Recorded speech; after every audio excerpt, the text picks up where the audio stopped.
Good evening. Welcome to the Board of Trustees regular meeting for November 2nd, 2021 at 6 o'clock p.m. I'm going to call this meeting to order. Please stand for the invocation.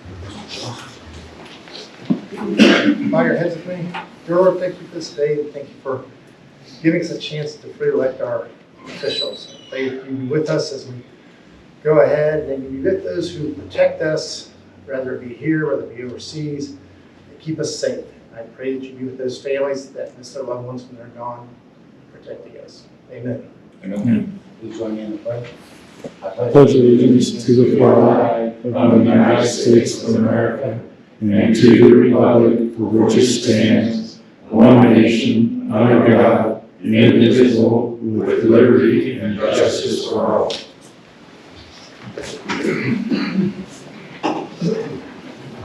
Call the roll, please. Mr. Johnson? Yes. Mr. Ford? Here. Mr. Carlisle? Here.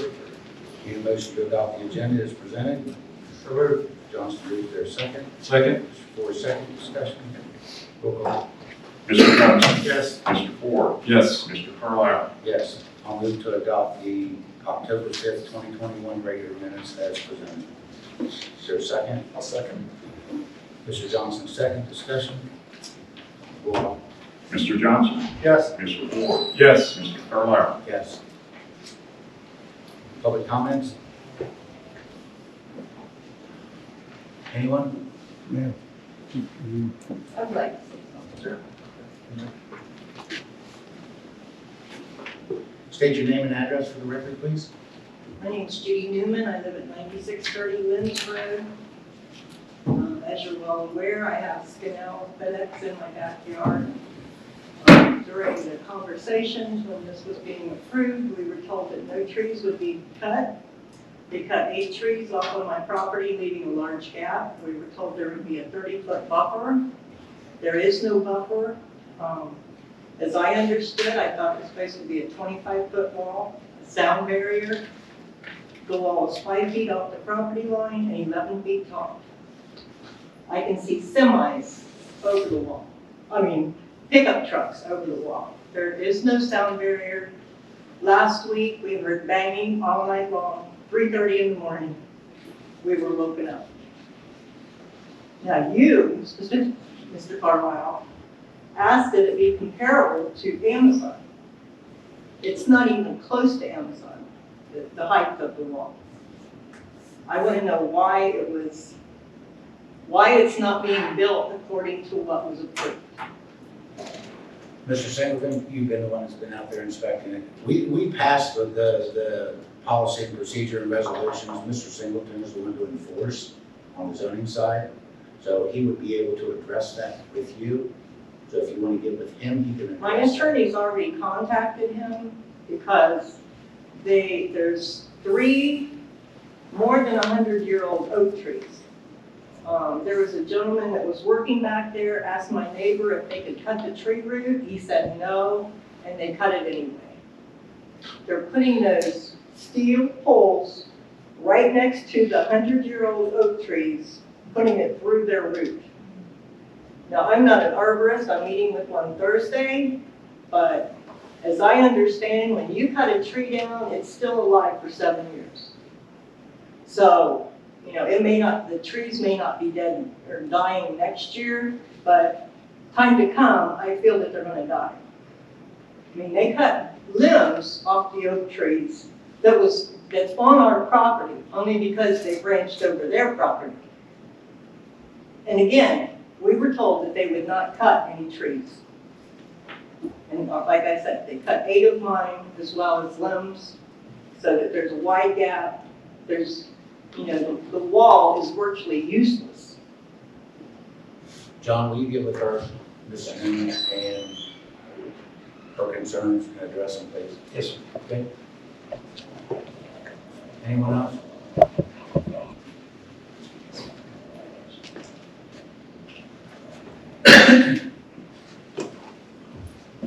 My name is Judy Dork. I live at 12156 Palmer Road. I just want to speak to the comprehensive plan. I know that Mark, every time he brings it up, he gets a lot of grief about that. And And he's the only one who keeps bringing it up to everyone so that it's in the forefront for everyone to remember it. Those of us who are supporting a comprehensive plan, it's not that we're not supporting growth at all or development. It just needs to be the right kind of development, which is why you guys, how many years ago, 10 years ago, 10, 11 years ago, created the plan with the people's input. But it's not being followed, and I don't understand why it doesn't get followed. You know, if it was followed, everyone wins. The developers win, the people who own the land win. It can be done the right way. It just needs to be followed. So I just want to put my 2 cents in there and be someone brings it up besides Mark for a change. Thank you, Ms. Stewart. Anyone else?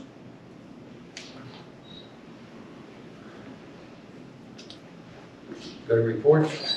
Road Department, received a report by email. Any questions? Zoning report.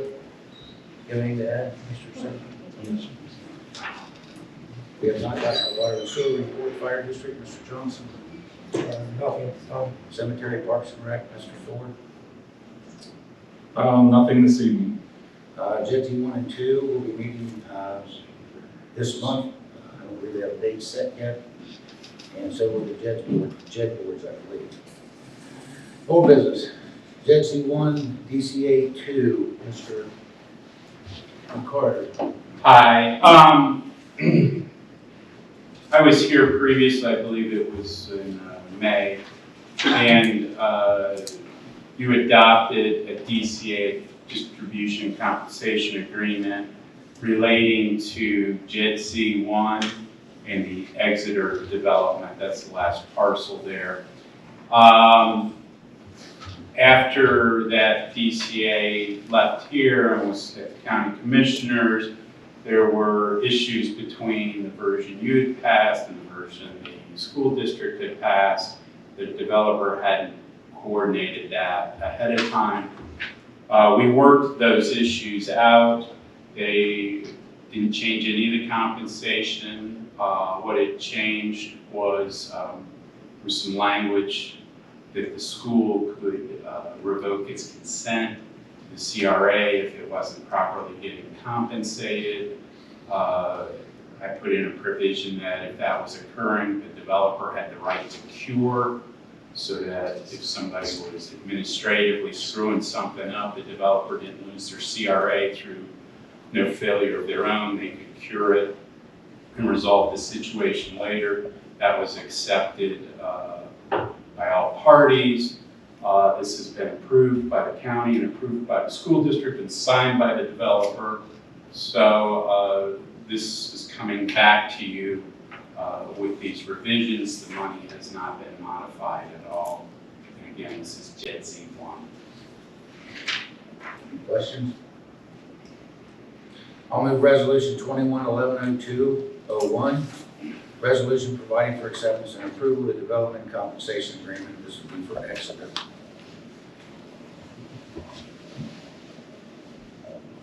Is there a second? I'll second. Mr. Johnson, second. Discussion?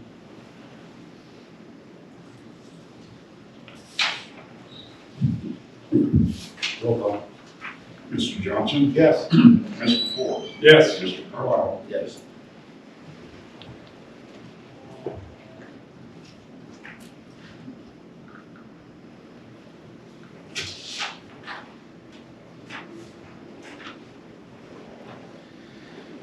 JEDD Insurance, are you going to address that, Sean? I can. JEDD 7, like all the other JEDDs, we have sought E&O insurance for the board, and an application was submitted, and you have before you now the insurance quote for that. Again, that would be a reimbursable expense to the township at the time the finances start to flow, but it's the same type of insurance that's been put in place for all the other JEDDs. I'll move to approve up to $3,000 for Assured Partners for the JEDD 7 E&O insurance as presented. Second. Discussion? Roll call. Mr. Johnson? Yes. Mr. Ford? Yes. Mr. Carlisle? Yes. OPWC funding for Etna proper east of State Route 310. This is to allow us to submit for the OPWC funds for the next round, which would be the east of 310, all the roads on the east side of 310 in Etna, not including Pike Street, because Pike Street is on the slate to the beautification project that we're already into. So this would be for all of the other roads. What's the board's pleasure? I'm just curious, how much have we applied for and been approved for? Was it $1.5 million, $1 million? A little over $1.5 million probably in the last 8 years. Okay.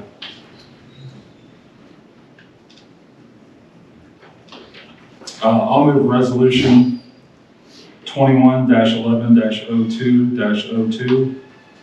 It's a resolution to authorize John Carlisle to prepare and submit an application to participate in the OPWC state capital improvement and/or local transportation improvement programs and to execute contracts as required. Is there a second? Second. Mr. Johnson, second. Discussion? Roll call. Mr. Johnson? Yes. Mr. Ford? Yes. Mr. Carlisle? Yes. And then before you have the 50% road reduction known as the frost wall.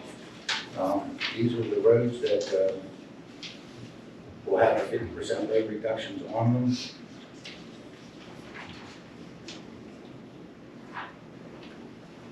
So I'll move resolution 21-11-02-03.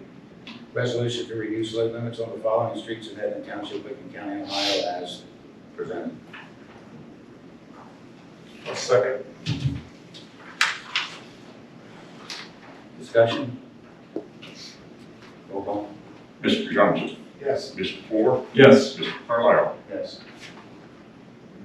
Do we have all the signs posted for those? Yeah. Don't need to add anything? Probably so. Okay, thank you. And then before you is the Broyles property purchase. This would be part of the 130 acres of the park that we had presented back in September. This would be the resolution to purchase of real property. So I'll move resolution 21-11-02-03, resolution to purchase of real property, the Broyles property. 04. I'm sorry, 04. Thank you. I'll second. How much acreage is it, this one? I think it was 22 and a half. 22 and a half. I was trying to look at that map, there didn't give me any amounts on it.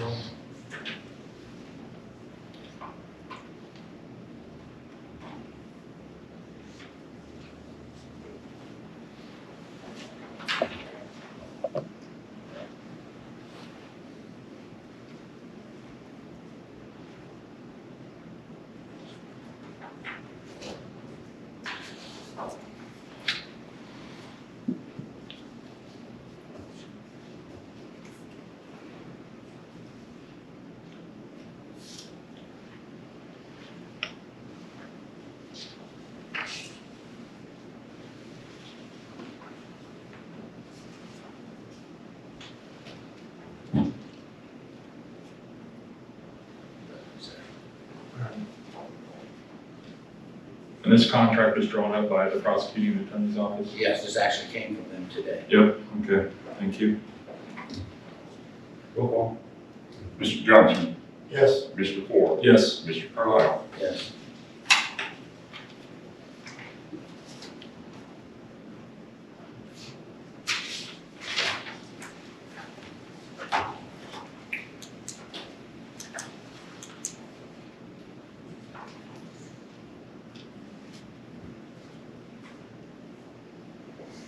Announcement, trustee comments. Mr. Johnson, you have anything?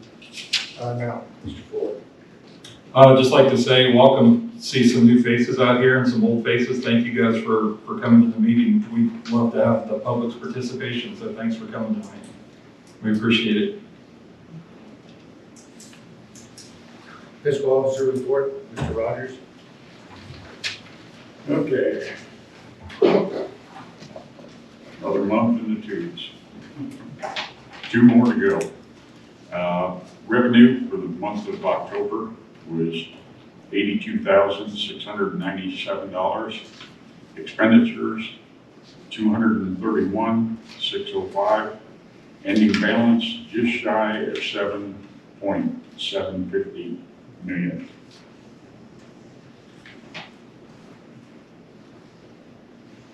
Any questions, comments?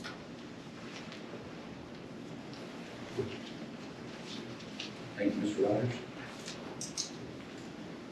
Entertained motion to pay the bills. So moved. Mr. Johnson moves, there a second? Second? Mr. Ford, second, discussion. Roll call. Mr. Johnson, Yes. Mr. Ford, Yes. Mr. Carlisle. Yes. Entertained a motion to adjourn. So moved, Your Honor. Mr. Johnson moves, is there a second? Second? Ford, second, discussion. Roll call. Mr. Johnson, Yes. Mr. Ford, Yes. Mr. Carlisle. Yes, 6:16.